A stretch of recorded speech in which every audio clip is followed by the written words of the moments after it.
Punta ngayon tayo dun sa isa pang naganap kanina. Siyempre, alam naman natin at balitang-balita na si Sara Duterte ay inindiyan ang mga kongresista. Ano? VP Sara snubs resumption of OVP budget deliberations. Hindi siya pumunta dyan.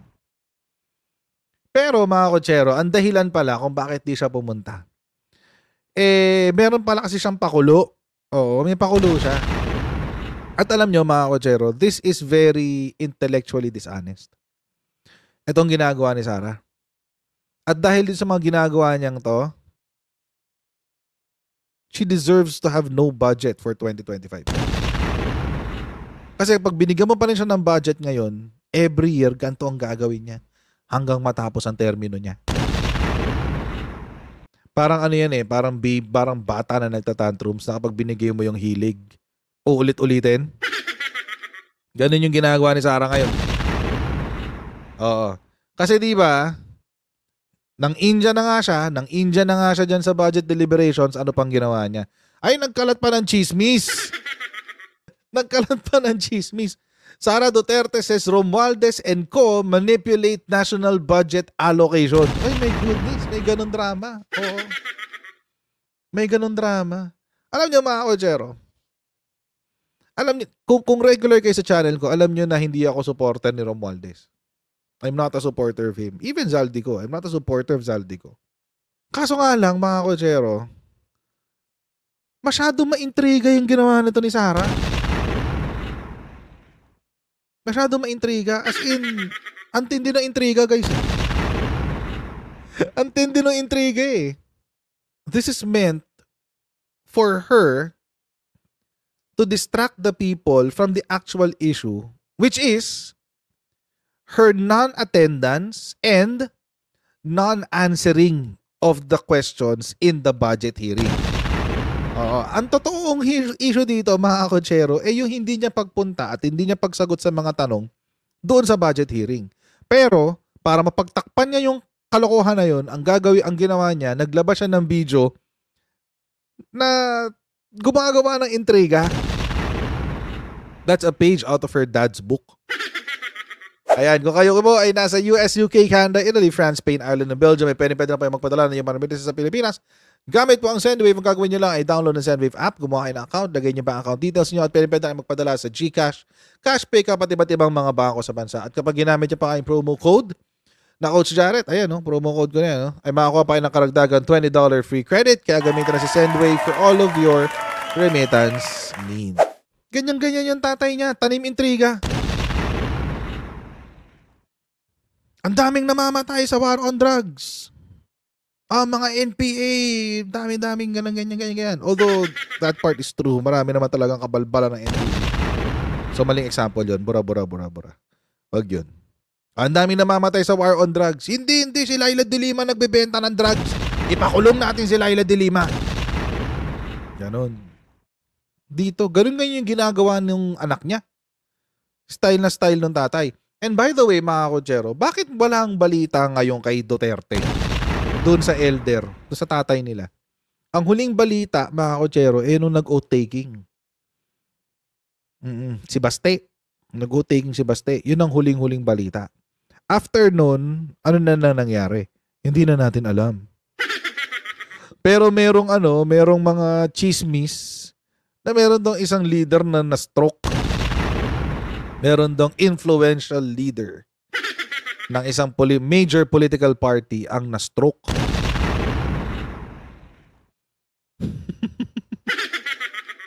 Na-stroke at na-coma. Yun yung chismis. Galing kay politiko. Hindi ko alam kung si Digong ba yun. Pero kung siya man, diba? So itong ginagawa ni Sara Duterte is really a page out of her dad's book.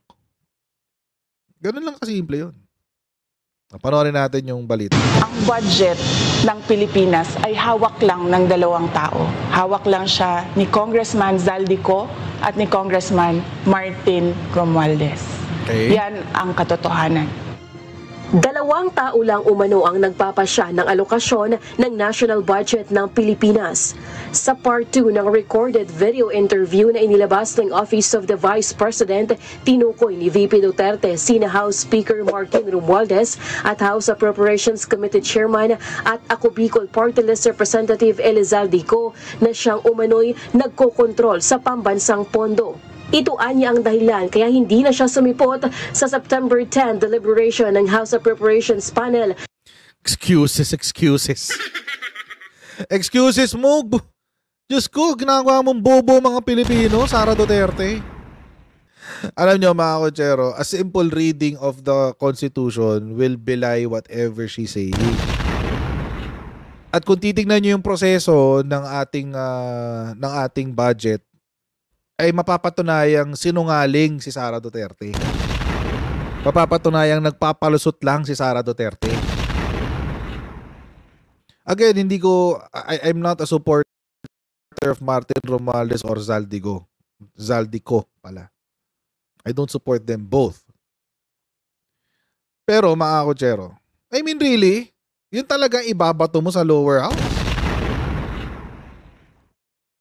Ang dami-dami mong pwedeng ibato, yun pa. Sa proposed 2025 OVP budget. Ayon kay VP Duterte, napagtanto niya ito nang siya pa ang kalihim ng Department of Education. Okay. Inihalimbawa niya ang naging budget ng DepEd noong 2023 kung saan 5 billion pesos ang kanilang proposal para sa classroom construction na inaprubahan ng Office of the President. Ngunit nang lumabas umano ang General Appropriations Act ay tumaas ang nasabing pondo sa 15 billion pesos. Sinabi rin niyang may ilang kongresista na nanghingi umano ng parte sa naturang pondo, ngunit hindi niya ito pinangalanan. Sa Department of Education, Sige. noong taong 2023, merong 5 billion na inapprove para sa classroom construction. Nagulat ako kasi merong mga lumapit na miyembro ng House na humihingi. Hinihingi nila yung 5 billion, parte ng 5 billion na budget. Kaya kung makikita ninyo sa budget proposal na approved ng Office of the President, 5 billion yon. Pero nung lumabas yung GAA o yung budget approved noong 2023, naging 15 billion siya. Dinagdagan nila ng 10 billion yung classroom construction ng Department of Education. Yung 10 billion na yon hindi kontrolado ng Department of Education. Controlled yon ni Congressman Zaldico at Congressman Martin Romualdez. Okay. Let's test the theory. Let's test the theory, ha? Ano sinabi? Ang ni-request daw niya sa National Expenditure Program is 5,917,395,000. Yung NEP mga kotsero, puntahan ngayon natin yung budget cycle. Ito ho yan. Yung NEP po ay ito. Yung President's Budget. Yan po mga kotsero ay resulta ng proseso ng paggawa ng budget. So magsa-start yan sa budget call, tapos ito lahat to sa agency level to. Ayan, agency level lahat yan. Yan na kulay blue. Agency level yan. Ibig sabihin, si Department of Budget and Management kakausapin niya ang ahensya. Technically, essentially pala ang ginagawa nila, tinatanong na nila, anong kailangan nyo? Anong kailangan yung budget? Ano yung mga programa nyo for the next year, etc. etc. Ang resulta nun ang resulta ng netong buong proseso na to from budget call hanggang confirmation and finalization is what we call the National Expenditure Plan or NEP. According kay Sara Duterte, sana naiintindihan po yun. Kasi importante po yun eh. According po kay Sara Duterte, ang ni-request lang nila ay 5,917,395,000 pesos sa kanilang NEP. At ito raw ay para sa construction, replacement of kindergarten, elementary and secondary school buildings and technical vocational laboratories, and construction of water and sanitation facilities. 1% of said amount shall be used to cover changes in the detailed engineering design, for prior year's projects. Ito lang daw yung hiningi niya.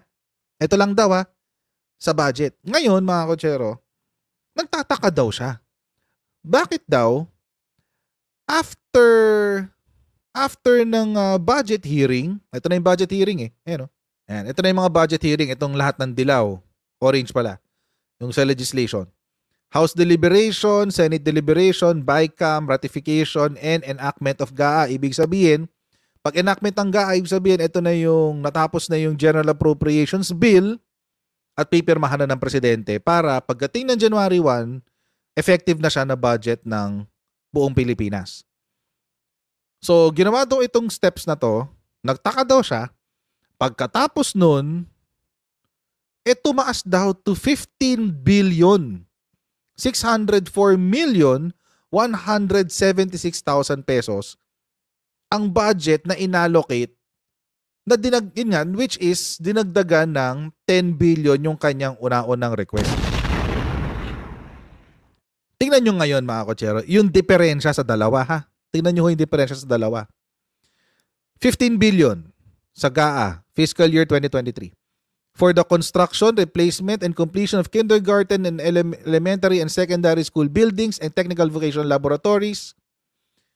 Tingnan nyo dito, hanggang dito lang nagkapareho. Hanggang technical vocational laboratories. Bakit dinagdagan yung budget?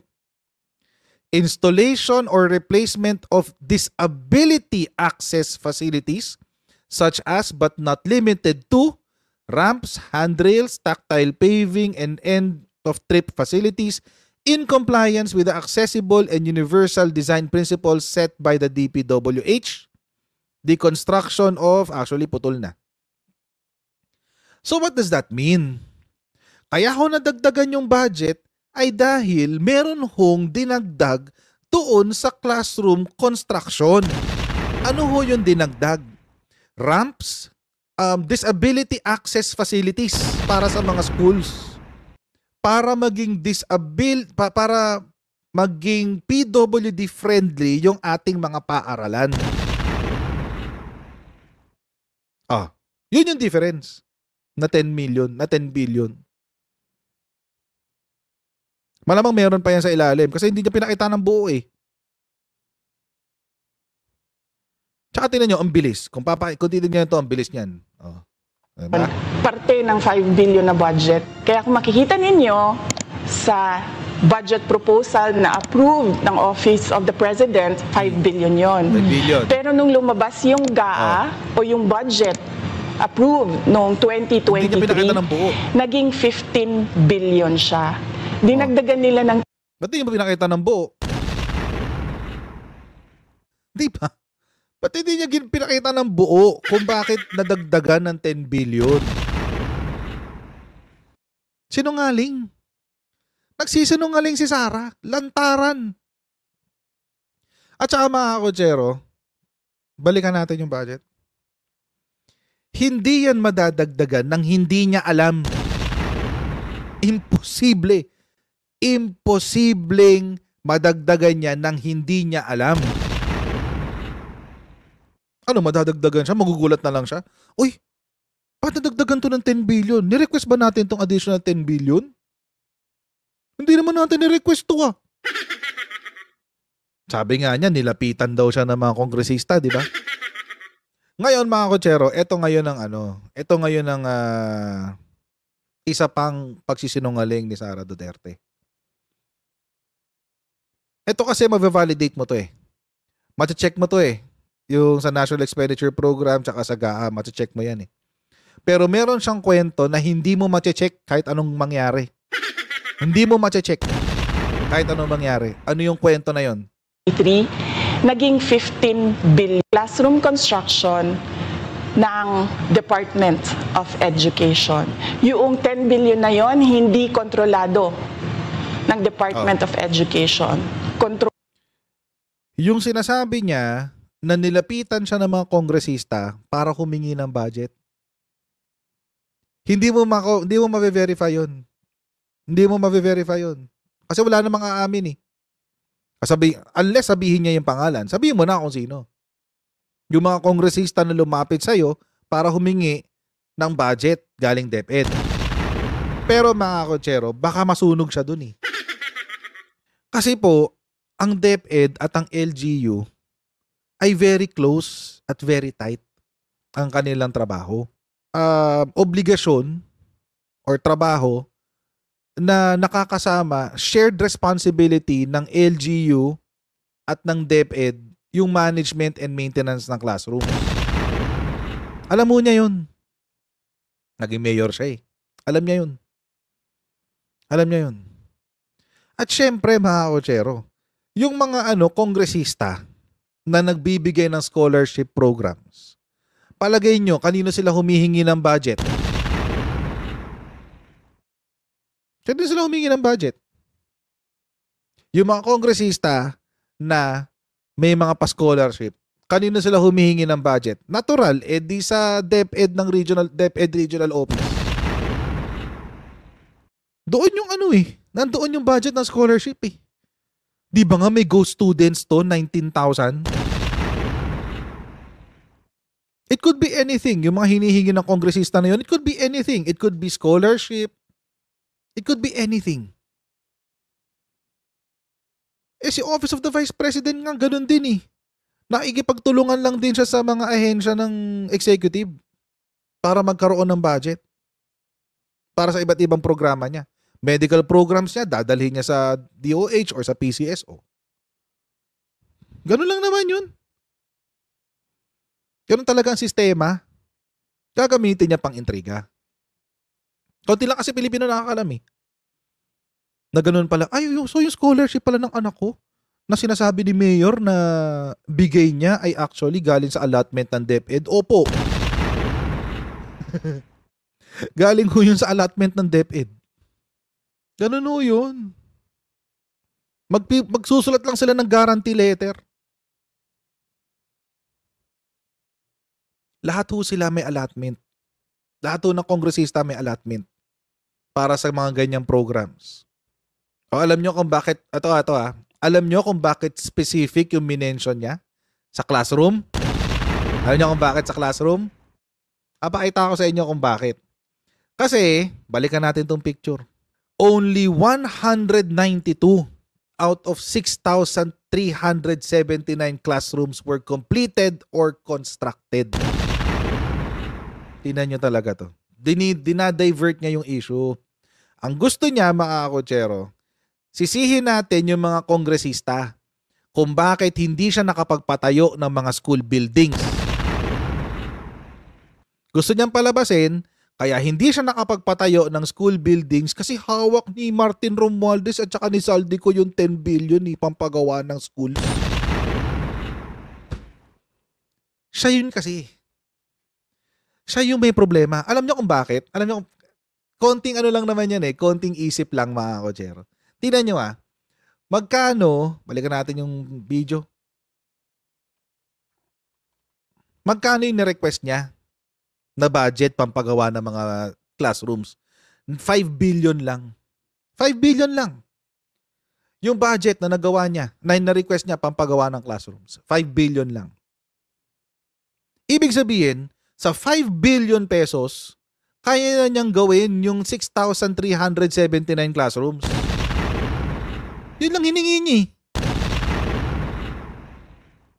So kahit sabihin na natin devil's advocate, kahit totoo pa yung sinasabi niya na hawak ni Martin Romualdez at ni Saldico yung additional na 10 billion, kaya pa rin niyang magpagawa ng classroom. Kayang-kaya. Ang problema, hindi niya ginawa. Simple lang naman yun eh. Ikaw yung nag-request ng budget na 5 billion eh. For classroom. Si Sarah yung nag-request eh. Na 5 billion. So, ibig sabihin, dito sa 6,379 na classrooms, kasya na yung 5 billion. Dinagdagan ka pa. Ginawang 15 billion. So, kayang-kaya mo na dapat gawin yan. Kayang-kaya mo na dapat gawin yan kasi may 15 billion ka na. O bakit hindi mo pa rin nagawa? only 192 out of 6,379 classrooms were completed or constructed.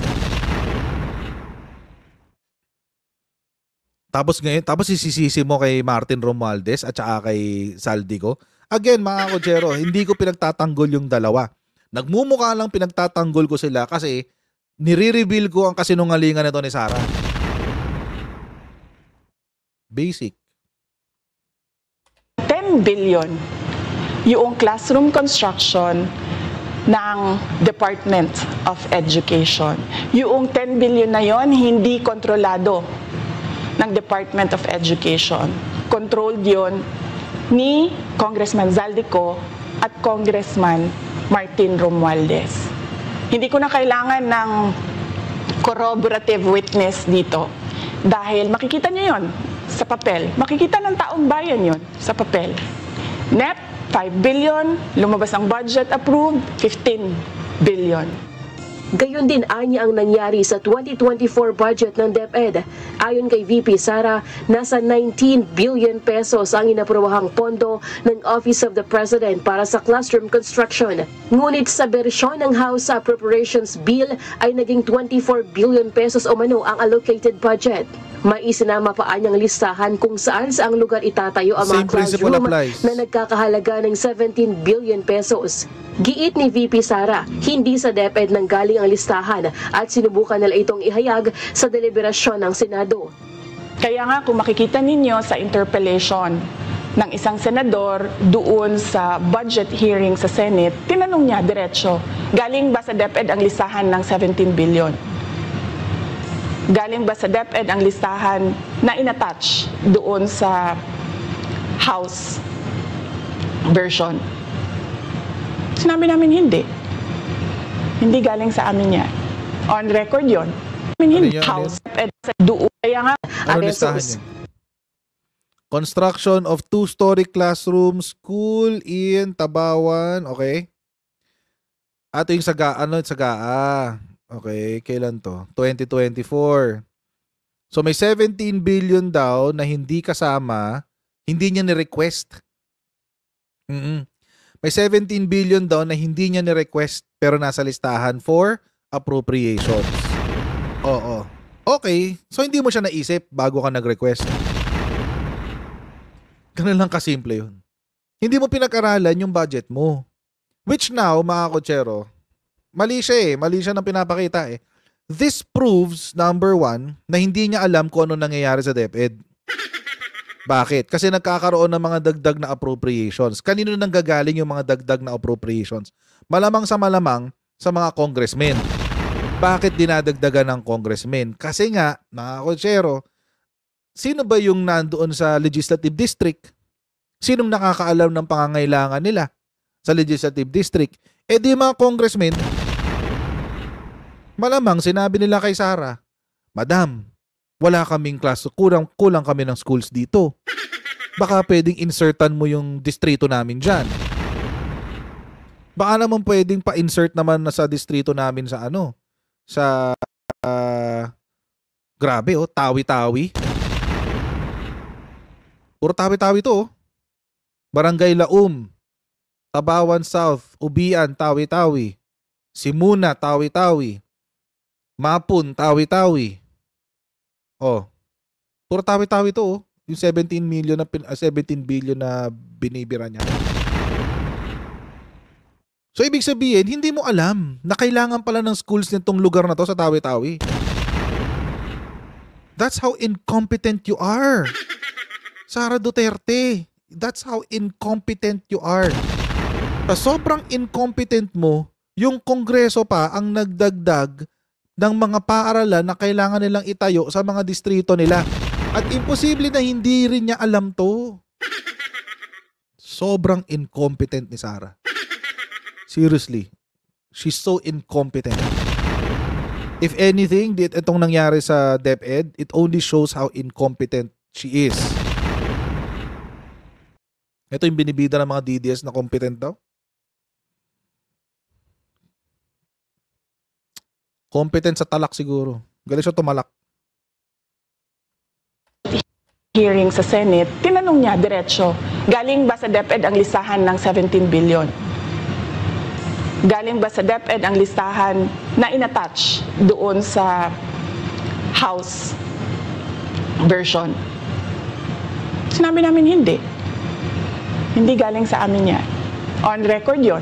Oh, Makikita nyo sa mga parang ano kung magsalita siya parang ano I gotcha. It's a reflection of your work, VP Sara Duterte. videos. Balikan nyo yung mga videos. Makikita nyo. Gayunman, wala umanong nangyari kahit in-erase nila ang issue dahil kasama pa rin ang nasabing listahan at ang lumubong pondo ng talakayin ito sa Bicameral Conference Committee ng Kongreso. Tapos dumating ang BICAM, walang nangyari dahil ang nasusunod doon ay si Congressman Zaldico at si Congressman Martin Romualdez. Kaya nandun pa rin naka-attach yung 17 billion na ginawang listahan ni Co at ni Romualdez. Alam mo, may ano to may slight shade din to kay Angara. Kasi ang BICAM, yung committee chairman ng appropriation sa Senado, si Angara. So medyo binibira niya si Angara dito. Yung pumalit sa kanyang DepEd secretary. Sabi niya, sa BICAM hearing, ang nasusunod lang ay si Martin Romualdez at si Zaldico. Yun lang daw. Paano na si Angara? Siya ang committee chairman ng appropriations ng Senado. Alam nyo, ang dami-daming humahawak ng budget ng ng bansa natin. So, sobrang daming humahawak niyan. Hindi mo na alam kung sino naglalagay ng mga nag-i-insert talaga diyan. Sobrang dami. Dumadaan kay DBM, tapos dadaan kay lower house, dadaan sa upper house, tapos magkakaroon ng BICAM, tapos saka pa lang pupunta sa presidente. Napakahabang proseso. It's 1 year in the making. Diyos ko. In fact, balik lang ako konti sa'yo ha. Kahit yung mga congressman, nakikita nila yung problema ng ginawa nila na pag-attach ng listahan sa budget. Kasi doon sa basic education hearing noong May 2024 ng House of Representatives, merong isang congressman nagreklamo, bakit ang tagal ng classroom construction? Bakit ang tagal? Sabi nung USEC ng DepEd, kasi may pabago-bago sa listahan ng DPWH dahil hindi kami ang gumawa ng... Tingnan mo, lalo mong diniin yung sarili mo, Sara. Trabaho nyo kasi yun. Trabaho kasi ng DepEd yun. Diyos ko, nagrereklamo yung kongresista, bakit ang tagal ng classroom construction sa distrito namin? Ang sisisihin mo, DPWH? Mali. Mali ka doon, Sara. Ikaw tuloy nagmukhang tanga. Siya pa nagmukhang listahan. Ayon kay VP Sara, ang pagkuha ng ilang mambabatas sa budget ng DepEd ang isa sa dahilan kaya siya nagbitiw bilang kalihim ng DepEd noong buwan ng Hunyo. So dagdag ko lang yan doon sa confirmation na kinuha nila. Yung alam nyo, isa lang ang confirmation dito na incompetent talaga si Sara. Imagine, lumapit na sa iyo yung kongresista. Lumapit na sa iyo yung kongresista, VP. Kung makarating man sa kanya tong video na to. Lumapit na sa iyo yung kongresista. Nasaan na yung classroom sa distrito ko? Ay, sasagot mo. Kasi ang gulo ni DPWH Ha? Ito yung sagot daw kung bakit daw 192 out of 6,300 lang daw. According to COA. COA ang nagsabi COA. Hindi si Sara. Mas papaniwala ako si COA kaysa kay Sara. Ang sabi, ang gagawin daw kasi ay last mile schools, etc.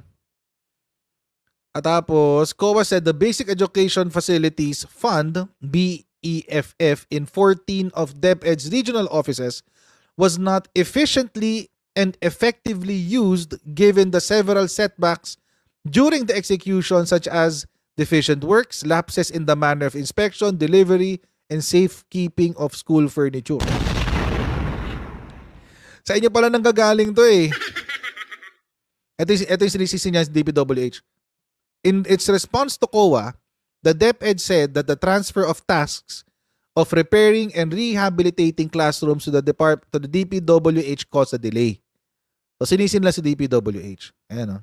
The DepEd was ready to conduct early procurement activities for this program and the preliminary activities had already been completed. However, when this was transferred to DPWH for implementation, per GAA fiscal year 2023, the DPWH had to do their own revalidation and programming of the works. Thus, said transfer caused a delay in the implementation.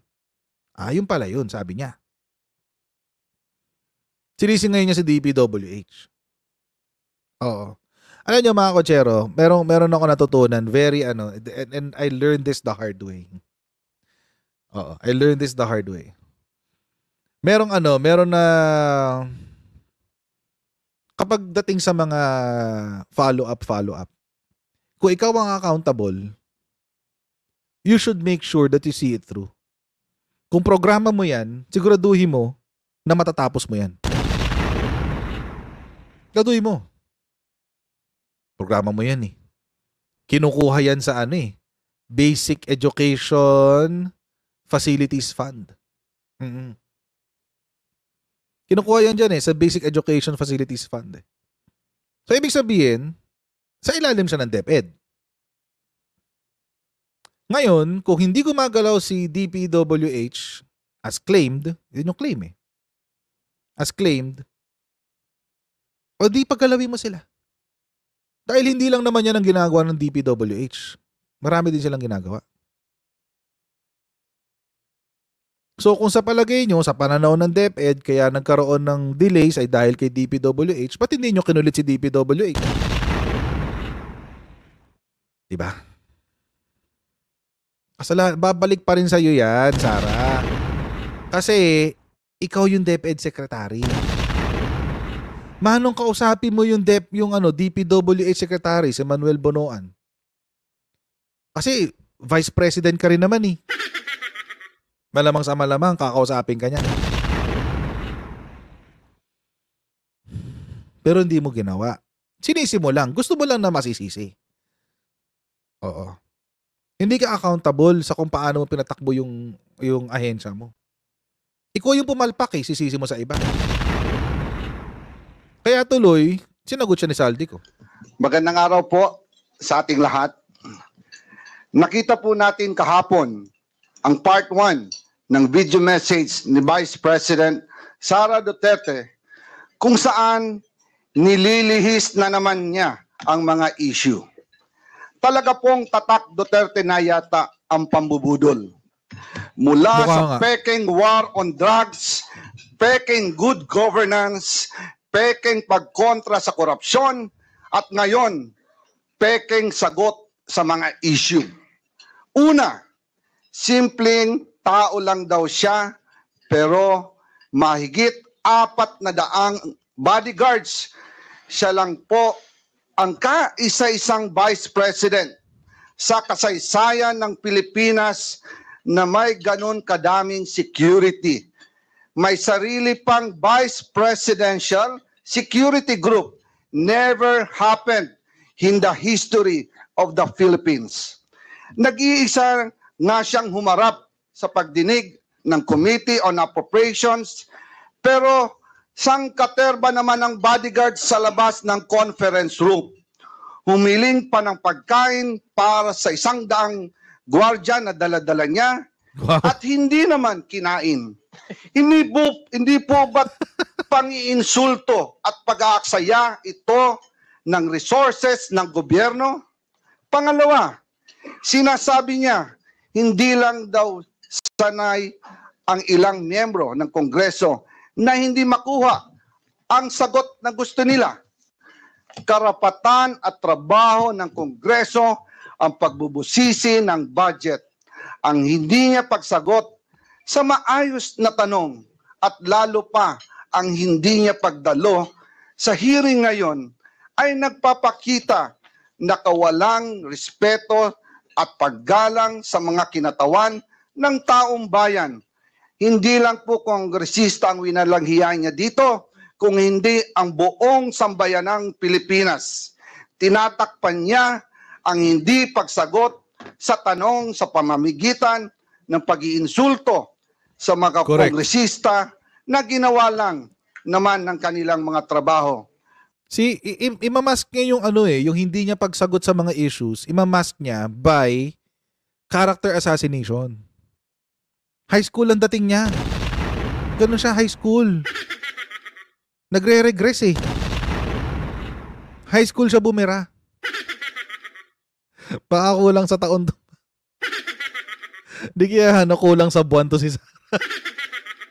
Gusto nila ang interbranch courtesy, pero siya mismo walang kortesiya sa Kongreso. Pangatlo, malinaw na pambubudol o panlilinlang sa mga Pilipino ang pagsasabi niyang kinikilala niya ang kapangyarihan ng Kongreso sa budget. Malinaw naman sa tao, live sa TV at internet, kung ano ang kanyang asal. Wala siyang sinagot ni isa man lang na tanong ng mga kongresista. Abogado pa naman siya, pero mukhang absent siya nung tinuro ang prinsipyo ng separation of powers at Kongreso bilang co-equal, kapantay ng sangay ng gobyerno ng ehekutibo. Batay sa ating representative democracy, ang mga kongresista ay binoto bilang kinatawan ng taong bayan. Kaya kapag ang isang kongresista ay nagtatanong sa paggamit ng budget, siya ay nagtatanong hindi lang bilang individual, kundi bilang kinatawan ng Pilipinong bumoto sa kanya. Demokrasya at hindi po tayo monarkiya. Wala tayong hari at reyna. Sunset na po ang dating administrasyon. Kaya wala pong karapatan ang ating mga halal na opisyal na umastang parang masasakupan niya lang ang mga kinatawang ng taong bayan. Pang-apat, paulit-ulit niyang sinasabi, I will defer to the wisdom of Congress. Pero hindi naman po ito totoo. Kasi kung totoo ito, sasagutin niya mga tanong ng mga mambabatas, lalo na sa issue ng confidential funds. Naalala ko last year, kinausap namin si BP Sara at ang kanyang mga trusted aides tungkol sa 2024 budget. Sinabi niya noong, ituloy niyo yan, meaning yung confidential funds. Dahil kaya niya daw ito i-justify. Mabuti na lang at hindi namin itinuloy. Kung hindi, magsisisi kami dahil ang pondo ng taong bayan ang pinag-uusapan dito at tandaan, COA at hindi Kongreso ang nagsasabing mali ang paggamit ng 73 million sa 125 million confidential funds na ginamit lang sa loob ng 11 days. Talo pa po dito ang pondo ng Napoles Fund na gamit ng 60 days. Ito po, 11 days lang. And ngayon, bibigyan pa ba natin siya ng 2 billion na pang gagastos daw sa mahihirap? Ibigay po natin to sa tamang ahensya. Huwag po nating ayahan na waldasin na naman ang kahit pisong sintimo na dapat natin bantayan. Politika daw ang dahilan ng umano'y panggigipit sa kanya ng Kongreso. Nanunood kaya siya ng budget hearings? Nakikita niya kaya kung gaano kahaba at katagal ang pandinig at mga questions and answers na kinakaharap ng iba't ibang ahensya ng pamahalaan para i-justify ang kanilang budget? Why should the OBP be any different, especially napakagaling magwaldas, maglakwatsa, lalo ngayon, ang dami niyang disallowances. Malinaw, diversionary tactic ang video message ni BP Sara. Tulad ng tatay niya, gusto niyang ilihis ang usapin sa tunay ng isyong kinakaharap niya. ayaw niya kasing magpaliwanag. 125 million confidential funds spent in 11 days at nagsabi mismo ang COA na mali ang paggastos nito. Kung bakit kulelat ang mga batang Pilipino sa math and science sa ilalim ng panunungkutan niya bilang DepEd Secretary. Kung bakit sirang gatas, may insekto at inaamag na Nutriban ang pinamimigay sa mga mag-aaral. Kung bakit malala ang korupsyon sa DepEd at palpak ang kanyang panunungkulan dahil tamad at hindi siya pumapas minsan sa Department of Education. Di At napasok. higit sa lahat, kung bakit sa gitna ng lahat na kapalpakan at katiwalian, ito ay dapat siyang pagkatiwalaan pa ng 2 billion sa 2025. Briefing suspended.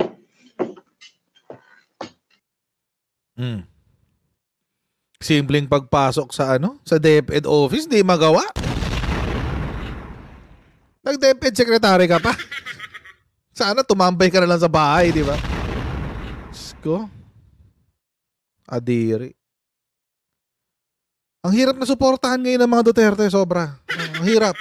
Kasi sabi ko sa inyo suko talaga Susuko mo yung moral, susuko mo yung common sense, susuko mo yung logic. Huwag sumuporta ka sa Duterte ngayon. Iba kasi sila iba sila gumalaw. As in talaga, yung galawang scammer sila eh. Galawang scammer ang mga Duterte. Kaya ang hirap suportahan. Anak ka ng tipaklong. Saan ka kukuha anong ganong klaseng paano ka masama man pakinggan, pero paano ka pinalaki ng magulang mo kung ganun ka? O malamang, baka ganun yung kinalakihan niyang mundo, di ba? Galawang scammer eh. Diyos ko, ewan ko.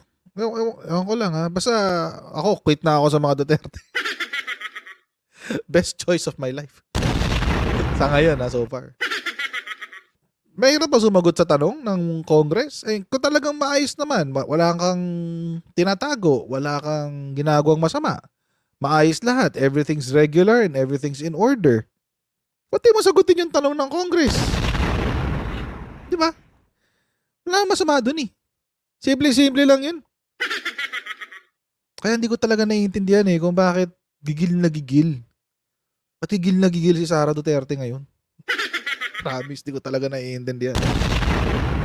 I wish naiintindihan ko yung hindi niya pagsagot. Kaso hindi. Ang hirap i-reconcile. Ang hirap. Hindi ko alam kung paano pa nananatiling. Hindi ko alam kung paano ginagawa ng mga DDS yung ginagawa nila. Shoo, Sara. Anyway. So yun. Hindi ko alam kung paano nila nira-rationalize sa utak nila yung support nila kay Digong, kay Pulong, kay Baste, kay Sara. Di ko talaga naiintindihan kung paano nila ginagawa yun. Kasi wala akong makikitang wala akong personally wala akong nakikitang dahilan para gawin yun. Paano kami magagawang accomplishment kung lagi kang absent, di ba? Sa school nga may mga professor na nagpapasa dahil lang sa attendance di ba? Hindi ka man performer pero at least lagi kang nandyan. Pero sa mga ahensya, sa mga pag nag-work ka na, pag hindi ka productive, tanggalin ka. Tataka ko tumagal pa ng ganyang katagal si Sara. Goodness. So mga kotsero, hanggang dito lang po muna tayo for today's video. Please don't forget to like, to share, and to subscribe sa Coach Jad YouTube channel. Pa-follow tayo sa ating Facebook page para like kayong updated sa mga ganap dito sa aking channel. And I'll see all of you tomorrow sa ating next Coach Jad Live. God bless and see you next time, guys. Bye!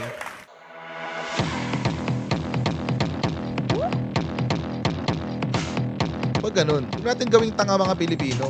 Mas maganda kasi nasa lugar ka ng tama kaysa yung pinipilit mo yung pagkakamali.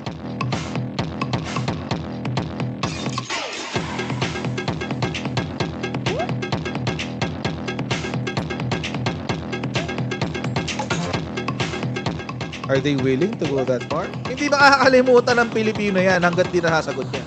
Sino ngayon nagsasabi ng totoo?